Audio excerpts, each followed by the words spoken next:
welcome back to the Deliberate Exchange. My name is Chelsea. I'm so happy that you're here listening. I want to talk about a conversation that I had this week with one of my clients because it's just one of those things that kept percolating. Um, it wasn't like a big emotional breakthrough or crying, anything like that. It was a very real and a very practical conversation.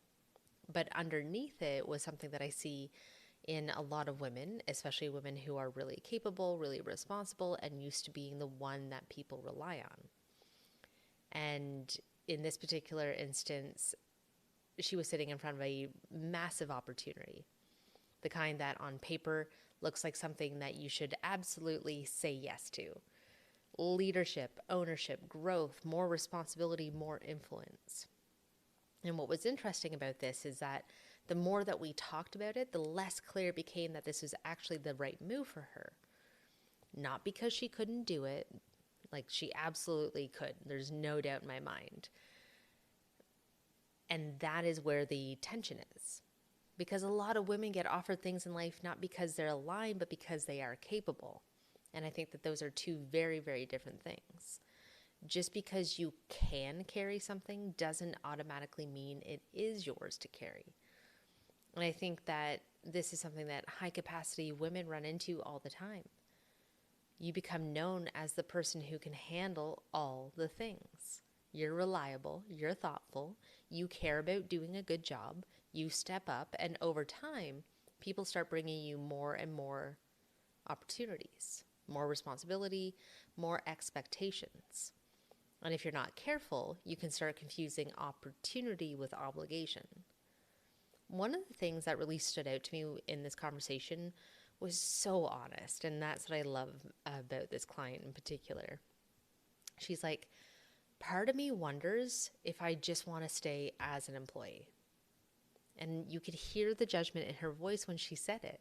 Like somehow that meant she was playing small, or not ambitious enough, or not grateful enough, or wasting an opportunity. And of course, they stopped right there because we live in this culture that constantly pushes the narrative of more growth, more ownership, more responsibility, more success.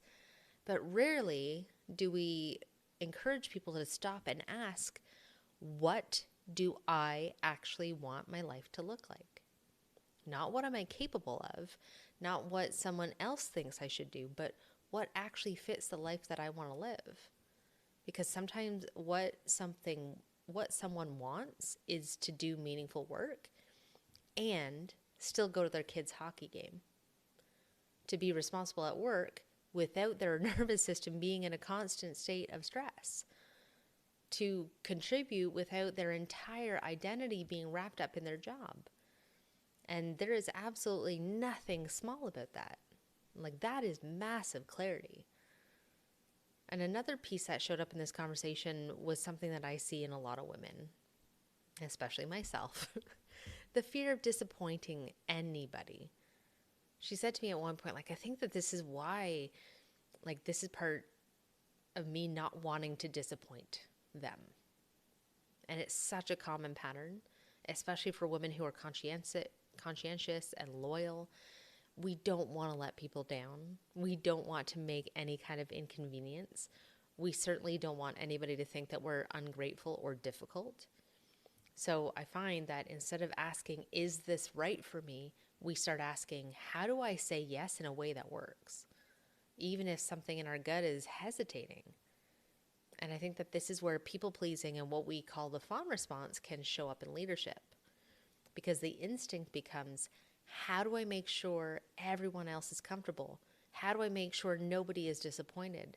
How do I make sure I handle this perfectly? Fucking exhausting. But the problem is, like, when you make decisions from that place, you are not actually choosing. You are accommodating.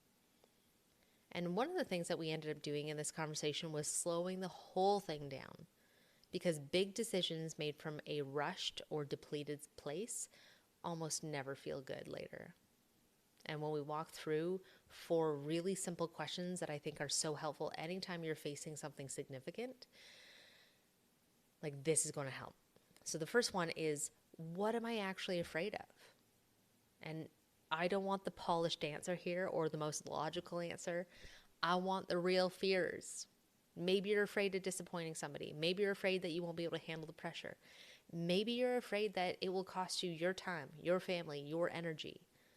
And when fear stays vague and floating around in the dark corners of your mind, it will feel huge. When you actually write them down and look at them, they become a lot more manageable. The second question is play the scenario forward. I think that we often only think about the immediate decision, but we're not walking through what life actually looks like after the decision. What happens if you say yes? What happens if you say no? What happens 6 months from now? What happens if things change? Just giving yourself space and permission to think that far ahead can bring a lot of clarity. The third question is, what does this make possible? And this one I think matters a lot because sometimes our brain gets so focused on problems that we miss the potential. Sometimes the opportunity really is a doorway. Sometimes it leads to growth that you didn't expect. But you have to let yourself explore that possibility too. And the fourth question is one I wish more women ask themselves. If I said yes, what would I need in place for this to actually work well? Support, boundaries, structure, people around you, clear expectations. I see too many women saying yes to things without defining or advocating for what they actually need. And then they end up carrying far more than they were meant to. And guess what? They get exhausted, they burn out. I think that the deeper lesson in this conversation, though, wasn't really about the decision itself. It was about capacity. When your nervous system is overloaded, everything feels heavier. Everything's going to feel really urgent. Everything feels like it has massive consequences. And it becomes really, really hard to hear your own inner clarity. When you're exhausted, when you're overwhelmed, when you're stretched thin, your brain is just trying to survive in the moment. And that is not a place to make a major life decision from. Sometimes the most powerful thing you can do is create enough space in your system so that you can actually think clearly again. So if you are sitting with a decision right now, or an opportunity, or it's maybe a relationship dynamic, or a responsibility that's been handed to you, I want to offer you this one question. Just because you can carry it, does that mean it's actually yours to carry? Because capability is not the same thing as alignment. I know you can do whatever it is that you put your mind to. I'm the same way. But learning the difference between those two things is one of the most important skills you can develop as a woman who leads, who cares, who shows up in the world.